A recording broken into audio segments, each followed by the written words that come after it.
Sa video na to, titikman natin ang dalawang nagtitrending na overload hotdog sandwich dito sa Mercedes Cabaluay Bypass Road. Masarap siya, hindi tinipid yung sahog or yung ingredients, and masarap.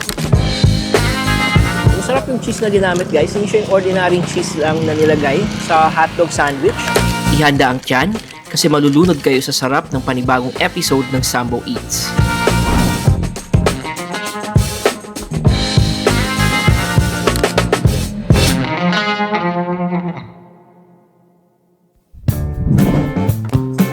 From classic favorites to new discoveries, tuklasin natin ang mga nagsasarapang street food dito sa Zamboanga City.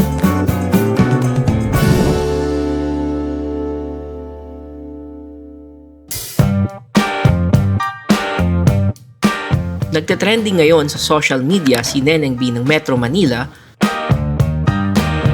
dahil sa kanyang overload hotdog sandwich. Hindi magpapahuli ang Zamboanga dahil may natagpuan kaming dalawang street food vendor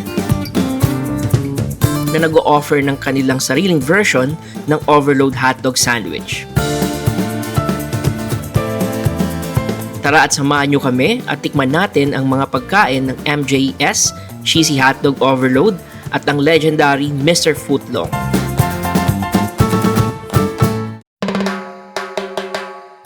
Ang MJS Cheesy Hotdog Overload ay kakabukas pa lamang at takaw atensyon na ito dahil sa napakasarap at nag-uumapaw na cheesy hotdog sandwich nila.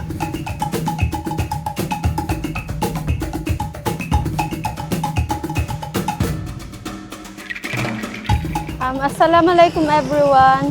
Please visit us Cabaluay Mercedes Diversion Road po. Nagbebenta po kami ng cheesy overload hotdog. Yung mga mahilig po sa cheesy overload hotdog, meron po kami. Available po tayo dito sa Diversion Road po, Mercedes. Sa MJS Store po. So nandito ulit tayo sa Mercedes Cabaluay Bypass Road and today titikman natin ang MJ's Cheesy Hotdog Cheese Overload nila. So kung makikita nyo, overload na overload sa cheese. Trending ngayon yung Neneng B sa Manila. Yung nagbebenta ng cheesy overload hotdog sandwich. Meron din tayo dito sa Zamboanga and eto nga siya. So kung makikita nyo, punong-puno ng cheese yung sandwich. And kanina, hindi lang cheese ang meron. So nilagyan din nila ng mayo. Meron ring melted cheese na nilagay. At the same time, meron ring mga gulay like yung lettuce. And meron ring pepino na kasama tong sandwich nila. So titikman na natin yung hotdog sandwich cheese overload ng MJ's. So eto siya, kung makikita nyo once again, punong-puno ng cheese and overload na overload siya. So eto siya, first bite.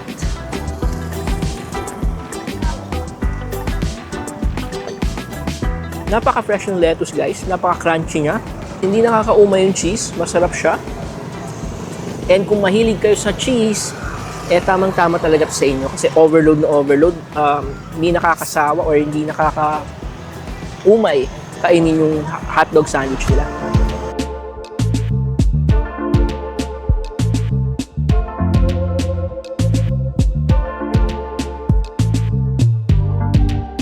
So hindi lang yung hotdog sandwich nila yung overload, guys, pati yung milk tea nila. Kung mapapansin nyo, overload yung milk tea. So yung binigay sa atin is yung Okinawa flavor ng milk tea. And then meron siyang ice cream on top. So kung makita nyo itong puti na to, ito yung ice cream. And overload siya. So umaapaw.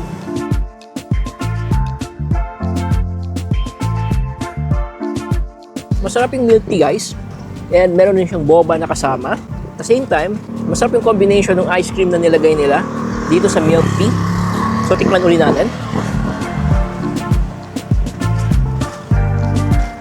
Napakasarap, guys. Napaka-mild ng lasa. Hindi siya matamis. Or hindi siya ganong matamis. Saktong-sakto lang. And napaka-refreshing niya. And once again, yung ice cream na nilagay, nagko-complement. Dinadala niya sa ibang level yung flavor ng Okinawa milk tea. So, bisitahin nyo guys yung MJ's. So, once again, kung kayang mag-trending ni Neneng B sa Manila, dahil sa hotdog sandwich niya, pwede rin nating pa-trending tong MJ's dahil sa overload hotdog sandwich nila. Kung so makikita nyo once again, overload, and garantisadong masarap yung hotdog sandwich nila.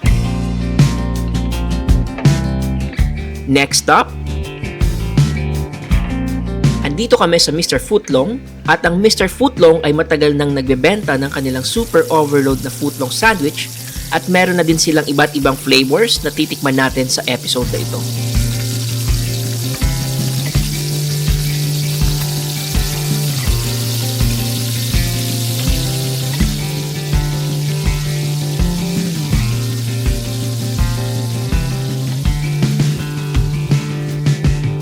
Hi everyone, Assalamualaikum. Ako nga si Abdul Muiz Bara, owner ng food stall ng Mr. Footlong. Visit lang kayo dito kung gusto nyo matikman yung handcrafted cheesy footlong sandwich namin. Isa sa mga best sellers namin, and yung beef salpicao, not just chips. Sa drinks naman, may mga coffee base, non-coffee base, latte, sodas, and freshly squeezed lemonade po kami. Yun lang po, visit kayo dito. Nandito kami from Monday to Sunday, from 4 p.m. to 8 p.m. every day po yan. Salamat po and God bless. Assalamualaikum.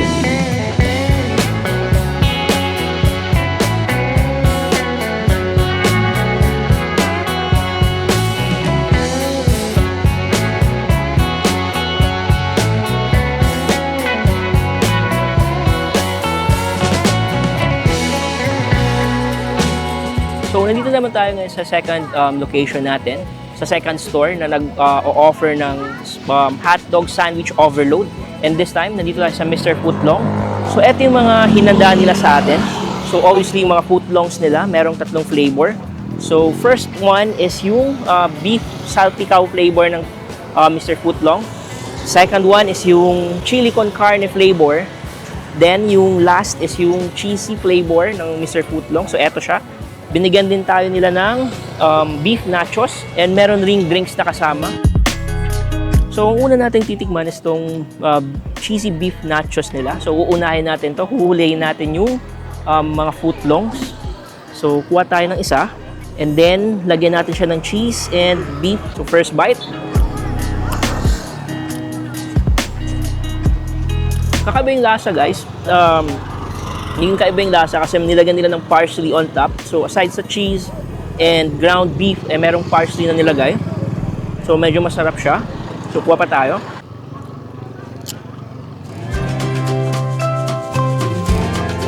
Ang next naman natin titikman is yung footlong nila, which is yung beef salpicao flavor. So, eto siya. Kung makikita nyo, daming cheese.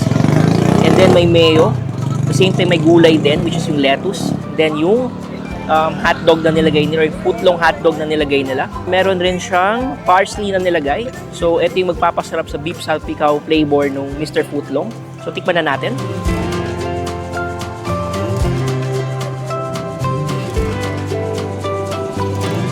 Masarap siya. Hindi ako nakapagsalita agad kasi ninamnam ko pa yung sarap ng beef salpicao flavor. Malasa yung beef. At the same time, masarap yung combination ng parsley at the same time ng mga mayo and yung cheese na nalagay nila dito sa footlong nila or sa flavored footlong na to, which is yung beef salpicao. So, tikim ulit tayo.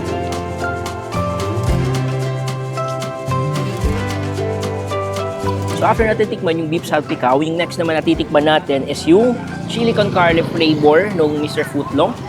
So, once again, kung makikita nyo, siksik siya sa laman. Di tinipid yung cheese. Unlike sa beef salpicao flavor na medyo maanghang, this time, napaka-light ng flavor niya. Napaka-meaty ng flavor ng chili con carne. So, ang huling titikman natin is yung cheese flavor ng Mr. Footlong. So, wala siyang add-ons na karne, kundi puro cheese lang. Grated cheese on top, and then may lettuce. So, titikman na natin yung cheese flavor nila.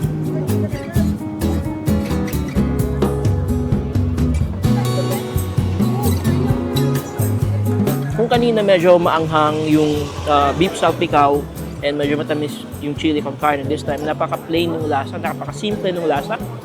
So, aside sa lasa nung hotdog na nilagay nila or footlong hotdog na nilagay nila is lasang-lasa mo yung cheese and walang ibang flavor na nahalo dun sa lasa na yun. So, purely cheese lang siya at the same time, yung footlong hotdog na nilagay nila. So, after natin tikman yung nachos and yung tatlong flavor ng Mr. Footlong this time, kailangan na natin ng panulak. So, eto siya. Binigyan tayo ng dalawang flavors nung drinks nila. So, yung first one is yung green apple lemonade. So, yung second one is yung lemonade with Yakult flavor. So, una natin titikman is yung lemonade with Yakult nila. So, kuha tayo ng straw. Then, shake natin. Then, first sip.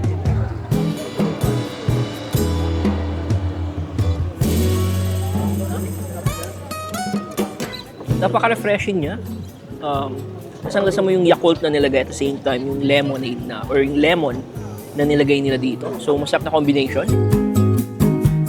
Titikman naman natin yung green apple lemonade nila.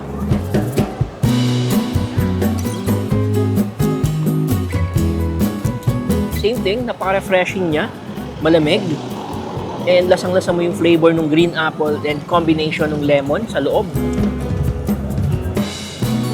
So, tamang-tamang panulak after yung kumain ng mga footlong ng Mr. Footlong.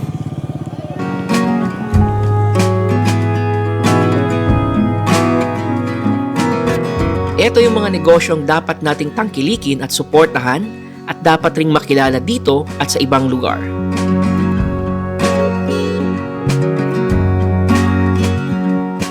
So, nandito tayo sa last part ng ating video, guys. And before we end today's episode, we would like to thank MJS Hotdog Sandwich or Overload Hotdog Sandwich at the same time.